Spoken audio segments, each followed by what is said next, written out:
Je vais vous donner quelques avantages de commencer avec un petit capital. C'est vrai que tout le monde voudrait commencer avec tout ce qu'il y a de meilleur, mais il y a des avantages à commencer au bas de l'échelle. Parfois même, vous pouvez avoir tous ces moyens-là, mais vous commencez expressément en bas pour expérimenter ces avantages que je vais vous donner. Le premier, c'est que ça vous rend polyvalent. Vous êtes obligé, parce que vous n'avez pas les moyens de vous payer les services de tout le monde, vous êtes obligé d'apprendre à être votre propre infographe, community manager, comptable, marketeur, gestionnaire et tout ce que vous voulez.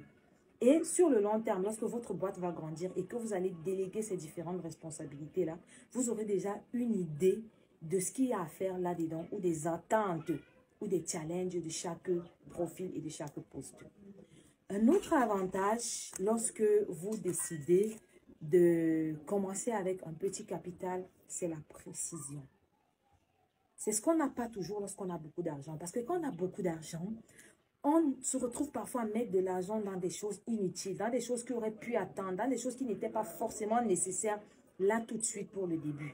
Or, quand il n'y a pas tout ce capital-là, vous allez vous asseoir et vous demander, tiens, là maintenant, est-ce que le local est vraiment important pour moi ou est-ce que je peux encore faire mon activité sans local? Présentement, quel est mon intérêt d'aller faire un site web? Est-ce que c'est vraiment le plus important pour moi?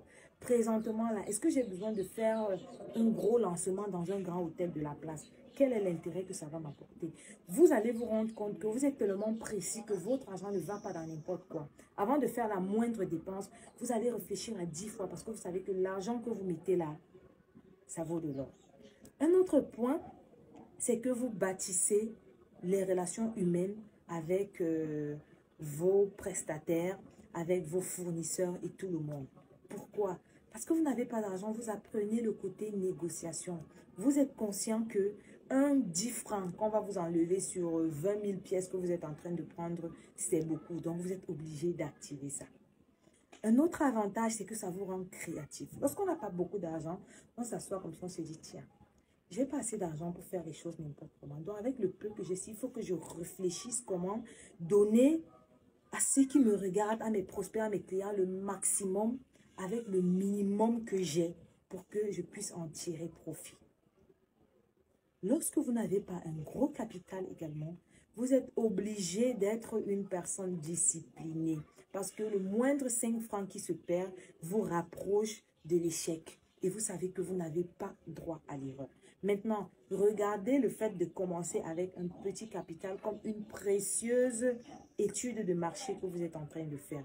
Du coup, lorsque vous aurez envie de faire entrer des moyens plus gros ou lorsque vous aurez envie de faire appel à des partenaires, à des investisseurs, parce que vous aurez commencé bas, parce que vous aurez déjà compris qu'on peut réaliser des choses avec le minimum, vous serez à même de répondre à certaines questions de vos investisseurs et ce sera considéré comme un lancement que vous avez fait en même temps comme une étude de marché. J'espère que vous aurez compris que le plus important, c'est de commencer avec le peu que vous avez. Ne voyez pas toujours vos petits moyens comme étant un obstacle pour démarrer votre projet ou votre business. C'est vous qui décidez de donner vie à vos projets. D'accord?